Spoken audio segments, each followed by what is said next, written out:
রাধে রাধে, সুপ্রভাত বন্ধুরা। আমার সকল দর্শক বন্ধুকে শুভ ঠাকুরবাড়ির আরও একটি নতুন ভিডিওতে অনেক অনেক স্বাগত জানিয়ে আজকের ভিডিওটি শুরু করছি। বন্ধুরা, আজকে আমি তোমাদের সাথে শেয়ার করব এই কার্তিক দামোদর মাসের সকালবেলায় আমি কিভাবে গোপাল সোনার সেবা করে থাকি ও মঙ্গল আরতি করে থাকি, সেই সব কিছু আজকে আমি তোমাদের সাথে শেয়ার করব এই ভিডিওতে। আশা করি আজকে আমার এই ভিডিওটি তোমাদের নিশ্চয়ই ভালো লাগবে। কার্তিক মাস ত্যাগের মাস হিসেবে পরিচিত। এই মাসে ভগবান বিষ্ণুর সেবার একগুণ করলে তার সহস্রগুণ ফল লাভ করা যায়। বাংলার 12 মাসের মধ্যে সবথেকে পুণ্যের মাস হলো এই কার্তিক মাস। কার্তিক মাস হলো রাধা মাধবের সবথেকে প্রিয় একটি মাস। এই মাসকে কার্তিক দামোদর মাসও বলা হয়। এই মাসে ভোরবেলায় ঘুম থেকে ওঠা, ভগবানের মঙ্গল আরতি করা, সারাদিন ভগবানের নাম জপ করা, ভগবানের সামনে দীপদান করা, এগুলোকে অত্যন্ত শুভ বলে মনে করা হয়। তাই তোমরা অবশ্যই চেষ্টা করবে এই মাসে ভগবানের সেবা করার। তো দেখো, সকালবেলায় ঘুম থেকে উঠে স্নান করে শুদ্ধ বস্ত্রে আমি ঠাকুর ঘরে চলে এসেছি। আর এসেই সবার আগে আমি গোপাল সোনাকে ঘুম থেকে উঠিয়ে নিয়েছি। এরপরে আমার পুজোর জন্য ও মঙ্গল আরতির জন্য যে যে জিনিসগুলি প্রয়োজন হবে, অর্থাৎ ফুল, পঞ্চপ্রদীপ এবং আরতির জন্য আর যা যা জিনিস প্রয়োজন, সেগুলো এবারে আমি একে একে সাজিয়ে নেব।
সব কিছু গুছিয়ে নেওয়ার পর এবারে আমি পুজোয় বসবো। তবে পুজো শুরু করার আগে আমি নিজেকে আচমন করে নেব। তাই হাতে গঙ্গার জল নিয়ে আমি নমো বিষ্ণু বলে 3 বার আমি গঙ্গার জল আমার মাথায় ও মুখে ছিটিয়ে নেব। এরপর আবারও হাতে গঙ্গার জল নিয়ে হাতটি পরিষ্কার করে আমি শুদ্ধিকরণের মন্ত্র বলবো। নমো অপবিত্র পবিত্র বা সর্বাবস্থান গতঃ বিবা যৎসরেত পুণ্ডরীকাক্ষণ সবাজ্য অভ্যন্তর সূচি নমো সূচি নমো সূচি নমো। এরপরে আমি ভগবানের ভোগের থালা ও গ্লাসটি ধুয়ে নেব। রাত্রে ভোগ দেওয়ার পর আর ধোয়া হয়নি, তাই এখন আমি থালা গ্লাসটি ধুয়ে নিচ্ছি। আর তার সাথে আমি গোপাল সোনার স্নানের জলটিও এখান থেকে নিয়ে নেব। আমি সাধারণত বিশেষ বিশেষ দিনগুলিতেই ভগবানের পঞ্চামৃত স্নানাভিষেক করে থাকি। এছাড়া আমি এই সাধারণ জল দিয়ে ভগবানের স্নানাভিষেক করি। তো সেই জলটি আমি নিয়ে নিলাম। এবারে আমি গ্যাস জ্বালিয়ে আমি জলটি একটু গরম করে নেব, কারণ এখন ভোরবেলায় তো খুবই ঠান্ডা পড়ে। তাই এই ঠান্ডা জল দিয়ে আমি গোপালকে স্নান করাবো না, সেই জন্য জলটাকে একটু গরম করে নিলাম। এরপরে এই জল দিয়ে আমি গোপাল সোনার স্নানাভিষেক করব। তো এবারে আমি গোপাল সোনার স্নানের জলটি প্রস্তুত করে নিচ্ছি। স্নানের জলে সুগন্ধি হিসেবে দিয়ে দেবো অগ্রু, গোলাপ জল, একটু কেশর চন্দন, আর অবশ্যই দিয়ে দেবো তুলসী পাতা, কারণ তুলসী পাতা ছাড়া তো ভগবানের স্নান অভিষেক বা ভোগ সব কিছুই অসম্পূর্ণ। আর এরপরে আমি গোপাল সোনাকে স্নান করিয়ে নেব। অনেকটাই বেলা হয়ে গেল, তো এবার আমি চটজলদি গোপাল সোনাকে স্নানটা করিয়ে নিই।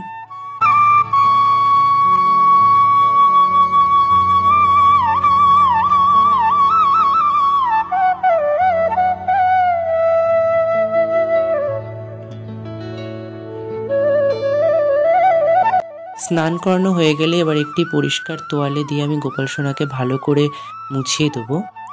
এই যে দেখো, গোপাল সোনার কিন্তু স্নান হয়ে গেছে। এবারে সুন্দর করে গোপাল সোনার সাজ শৃঙ্গার করব। তোমরা দেখতে থাকো আমি কিভাবে গোপাল সোনার সাজ শৃঙ্গার করি।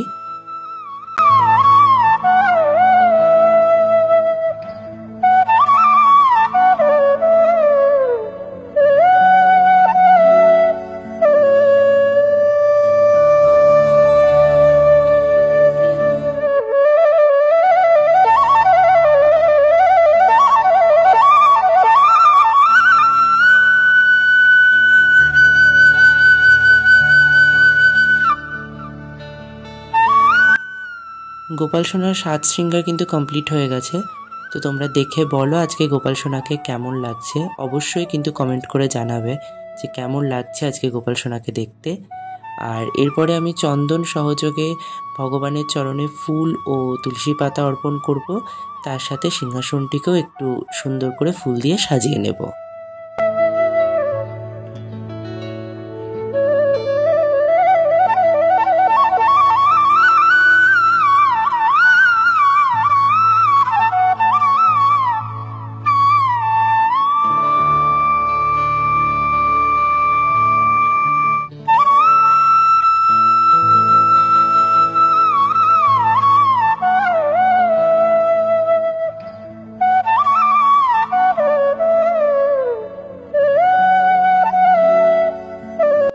ফুল দিয়ে সাজানো হয়ে গেলে এবারে আমি গোপাল সোনার বাল্যভোগ নিবেদন করব। তো যেখানে আমি ভোগ নিবেদন করব সেই জায়গাটি আমি একটু গঙ্গা জল দিয়ে শুদ্ধিকরণ করে নেব, তারপরে আমি ভগবানের ভোগ দেব। তো সকালবেলাতে বাল্যভোগ হিসেবে আমি সাধারণত দুধ বিস্কুটই দিই।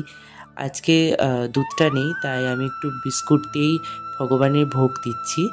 তো এখানে আমি ভগবানকে ভোগ হিসেবে বিস্কুট আর পান করার জন্য 1 গ্লাস জল দিলাম, এবং ভগবানের ভোগে ও পান করার জলে আমি অবশ্যই তুলসী পাতা অর্পণ করব, কারণ তুলসী পাতা ছাড়া ভগবানের ভোগ অসম্পূর্ণ। এরপরে আমি ভগবানকে ভোগ নিবেদন করে দেব। ভগবানের ভোগ নিবেদন করা হয়ে গেলে এরপরে আমি ধূপ, দীপ, পানিশঙ্খ, নতুন বস্ত্র, পুষ্প, চামর ও পাখার দ্বারা আরতির মাধ্যমে আমি মঙ্গল আরতি করে নেব। ভগবানের মঙ্গল আরতি করার সময় তোমরা হরে কৃষ্ণ মহামন্ত্র পাঠ করতে পারো, বা মঙ্গল আরতির যে গান রয়েছে সেটিও করতে পারো।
তাহলে বন্ধুরা, এই ছিল আজকে আমার সহজ সরল একটি ভিডিও, যেখানে আমি তোমাদের সাথে শেয়ার করলাম কার্তিক দামোদর মাসের সকালবেলায় আমার গোপাল সোনার সেবা ও মঙ্গল আরতি কীভাবে করে থাকি সেই সব কিছুই।